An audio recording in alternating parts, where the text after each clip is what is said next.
तो इनका प्रश्न है कि किसी के साथ हम सेवा करते थे, सेवा करते करते रहे, एक दिन गलती हो गई तो उन्होंने डांट दिया, हमें सहन नहीं हुआ, हमने छोड़ दिया, या घर वाले देख लिए होंगे तो घर वाले मत करो सेवा उनकी, वो डांट दिए हैं, तो ये सेवा का एटीट्यूड है ही नहीं, राइट।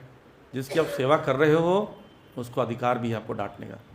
देखिए आप कोई काम कर रहे हो, ठीक, और उस काम में डांट पड़े तो आपको उस काम को अच्छे ढंग से करने का मौका मिलेगा, और डांट नहीं पड़े तो ख़राब करो तो ख़राब ही करते रहोगे, राइट।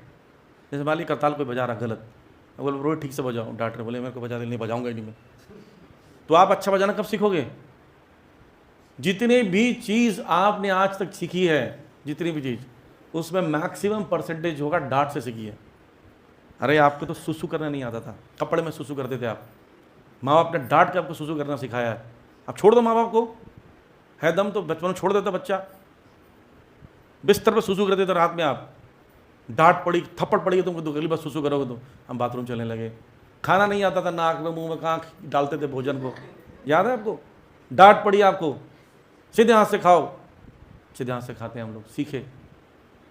तो डांट से ही तो मनुष्य बनता है व्यक्ति, और जब डांट पड़ी तो हम लोग केवल छोड़ सेवा नहीं करेंगे जी।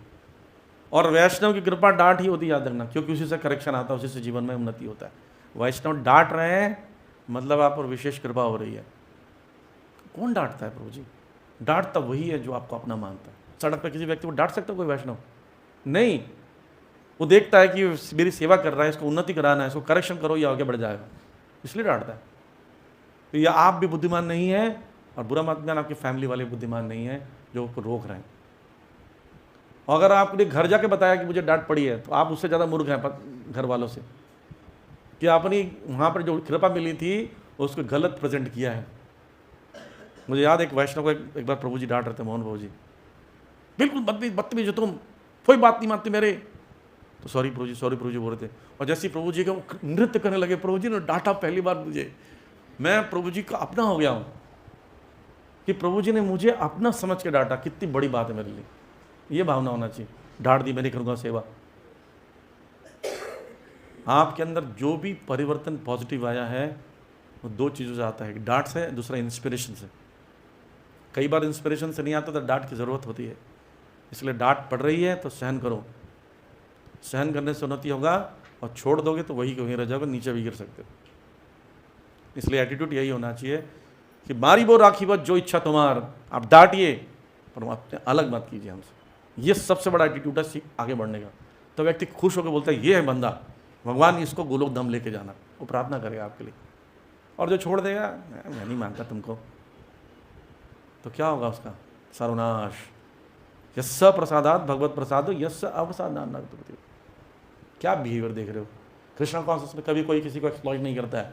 जो भी आपके साथ हो रहा है उससे ह्यूमिलिटी, टॉलरेंस बढ़ता है। आपके साथ गलत नहीं हुआ कुछ, आपको सहन करोगे तो उन्नति करोगे, विनम्र बनोगे तो उन्नति करोगे, आपके अंदर विनम्रता बढ़ी। जैसे मैंने मान लीजिए एक थप्पड़ मारा, सहन कर लिया, तो आपके अंदर एक थप्पड़ खाने की सहन शक्ति आ गई है। 2 थप्पड़ मारा तो 2 थप्पड़ खाने की सहन शक्ति आई। बॉडी बिल्डर उठाता है 11 किलो 12 किलो, तो उसके उठाने की शक्ति बढ़ती है। वैष्णव ने तो मारा है, वैष्णव ने आपको पताड़ा है, वैष्णव ने आपको करेक्शन किया है। आप ये नहीं देखा कि आपको इतनी सेवा में लगा रखा, वो नहीं देखा आपने। आपको उंगलियां पकड़ पकड़ के चलाया, चैंटिंग, हियरिंग, रीडिंग सिखाया, यहाँ तक ले गया, वो सब भूल गए, डांट याद रह गया आपको। My God. तो ये मैच्योरिटी है, ये बचकानी हरकतें अगर आप त्याग देते हो, जिससे सीखा है, जिसने डांटा है, करेक्शन किया, उसको त्यागना जो है ये बच्चों का काम। बच्चे भी नहीं करते ऐसे जी, बच्चे भी माँ बाप की डांट पा के फिर भी घर में रहते।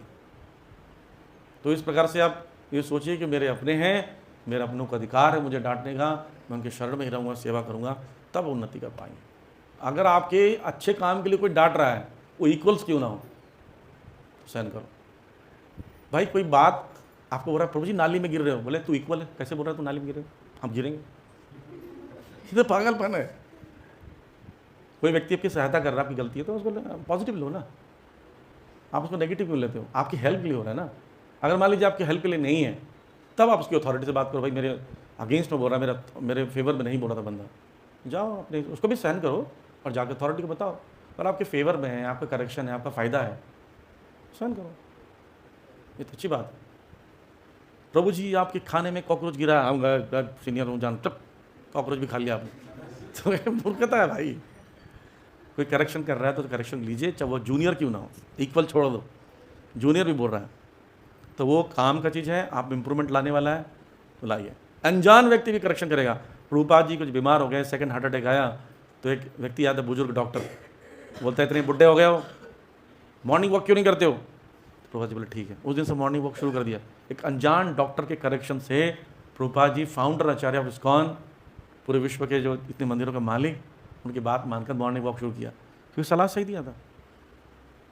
अब बोले ये कौन है? तो कौन है भाई डॉक्टर, इसको उठा के फेंक दो बाहर। प्रभुपाद जी ने ऐसा किया क्या? तो प्रभुपाद जी इतने महान हो गए, इतनी बड़ी पद पर बैठने वाला व्यक्ति इतना विनम्र हो सकता है, और पता नहीं हम लोग किस बात का ऐठन है।